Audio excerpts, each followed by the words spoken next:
Hello and welcome back to the Badger Den. We've got an exciting weekend for a brand new fight channel with an unprecedented boxing bout between YouTuber and top tier role model Jake Paul and an actual MMA world champion, collegiate and Olympic wrestler in Ben Askren.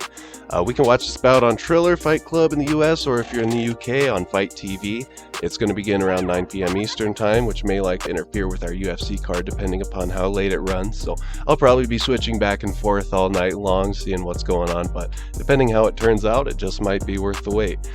Quick breakdown of that. Everybody knows Jake Paul by now, the super annoying post-teen YouTuber, the guy who claims to be a boxer. He claims this is a boxing versus MMA match. All of us MMA fans and us boxing fans alike all know that this is not boxing versus MMA. No. What this is it's a retired 1 and 2 UFC fighter who just got his hip replaced, coming out of retirement to fight a wannabe post-teen YouTuber who intrigues 12-year-olds with his own toxicity and his own erratic behavior. I think that's what he does. That's at least what I've seen from what he does so far anyway. But anyway, on behalf of boxing fans everywhere, Jake Paul, you're not a boxer. This is not a boxing bout. This is celebrity boxing at best. Ben Askren will come out and say he's not really a MMA guy. Derek Lewis will come out and say he's not an MMA guy. You don't have to mix the martial arts to fight in MMA, You might have 10 different tools you can beat a guy with, and Ben Askren has one. Keep his head down and keep the pressure on, and he's going to keep grappling with you, and I think that's what he's going to do with Jake. He's going to put him up against the ropes. Obviously, he can't take him down, but you know what, guys? Ben Askren is that type of guy. I wouldn't be surprised if he was losing this fight and just decided to double leg Jake Paul 6 feet up in the air and just throw him out of the ring. And even if we don't get something like that, we all know Ben Askren's gonna get in there and he's gonna big brother Jake Paul. He's gonna have some shenanigans up his sleeve. Anyway, and I really look forward to seeing that too.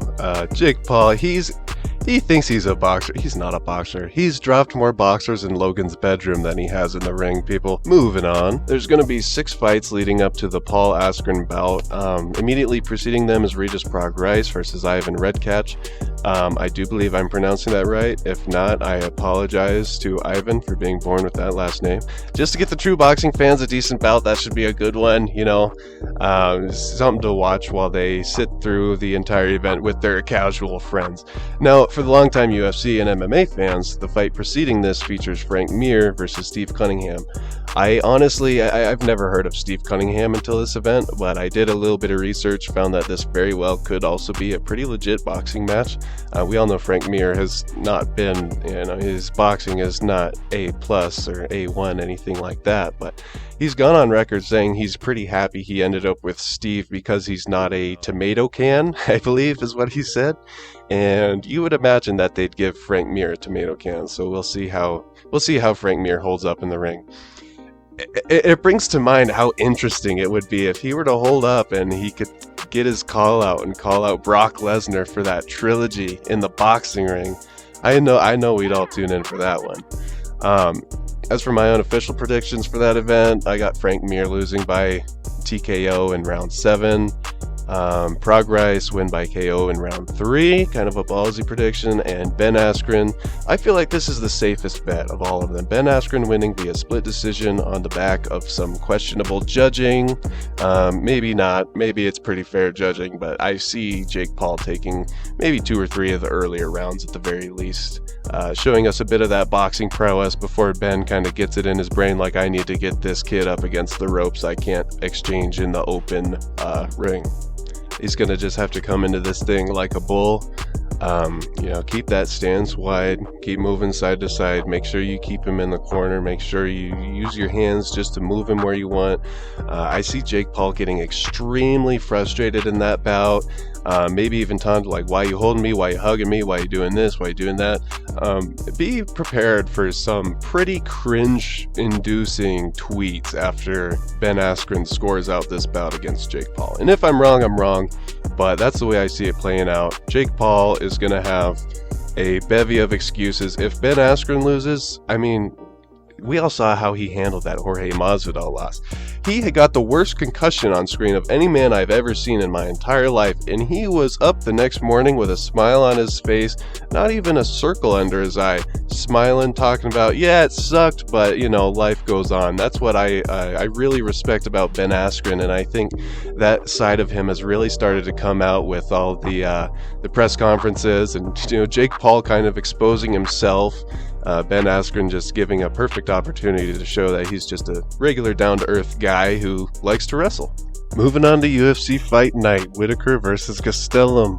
Saturday, April 17th, 8 p.m. Mountain Time. It's going to be at the UFC Apex, and you can watch on ESPN. Starting at the bottom of the prelim card, Tony Gravely versus Anthony Burchak, Zerafael dos Santos versus Josiane Nunes, Bartosz Fabinski versus Gerald Meerschaert, GM3, making his return after his loss to Hamzat, Jessica Penn versus Lupita Godinez, and Alexander Romanov versus Juan Espino. That one is shaping out to be a banger of a fight.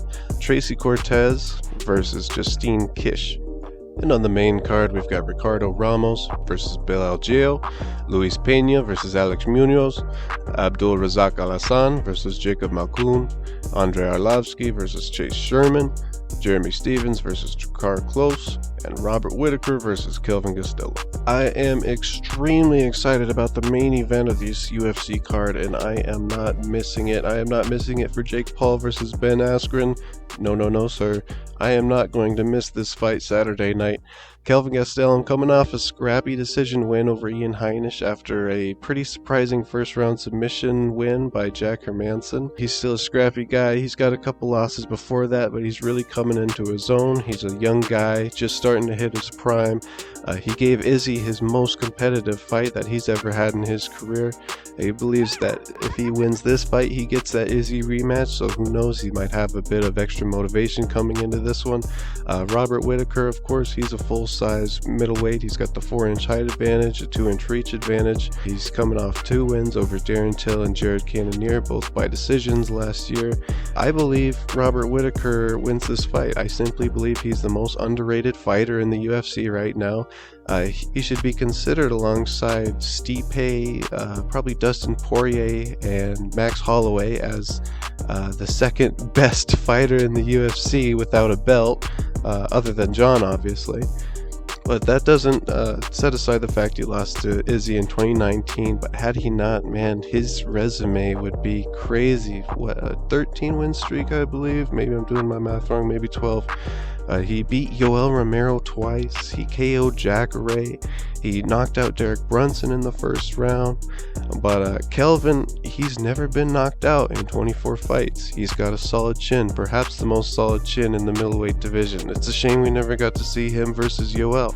Rob, he's been wobbled multiple times. He's been knocked out by Izzy. Last time he got knocked out before that was in 2014 by a Wonder Boy. But you still got to remember, this is a 5-round fight. That leaves a lot of time for Kelvin to get his work going. But the question is going to be, you know, how much can he improve on 4 weeks' notice to get ready for this fight? So starting at the top of the list, of course, I had to get my boy Robert Whittaker on here. You have to have a pick in the 5-round fight, people. Even if you don't want to pick Rob Whittaker, there's a very good chance this fight ends up going a full 5 rounds, and in that case, Kelvin Gastelum could score a good number of points in that amount of time. It's a safe pick either way. If you really want to have an underdog pick, you got a different lineup in mind. Just make sure you have a pick in the 5-round fight. Drakkar Klose was an easy second pick. I actually see him beating Jeremy Stevens in their fight, and he's also priced cheaper as well. Chase Sherman was a difficult one for me to pick because obviously Andrei Arlovsky is the superior fighter in almost every facet. But you gotta have some underdog picks on your card. You gotta know how to best spend your money, and with me throwing so much of it at Robert Whittaker, I had to get Chase Sherman just because Andrei Arlovsky, even though he is 3-2 in his last 5 fights, he looked pretty good in his last one. We know he can still go 3 full rounds. I stick to that belief of youth over age, and I believe these young guys, our champions, are going to get younger and younger as the sport evolves. We're going to see more and more 20-year-old champions, even though I think think he's 30 or maybe 29, something like that. And maybe he's the guy, maybe he's not. But out of all the underdogs I saw for his price point and his chance, his puncher's chance at knocking out Andrei Arlovski, I thought he was a decent underdog pick. Luis Peña's nickname is the Violent Bob Ross. I don't think I need to explain much more than that. And quickly wrap it up with the last two. Romanov, he was the easy pick. He was probably my second pick because I look at the UFC card and I think, who's the most likely to get a first round knockout? And he was the very first one who came to mind. Gerald Meerschaert, I see him making a comeback win, maybe a submission win, maybe a decision after some clinch work, but I just see him beating his opponent. Don't forget to let me know what you guys think about these picks, and let me know who you're going with on Saturday. Don't forget those 3 things that every YouTuber loves, but most importantly, have a wonderful day.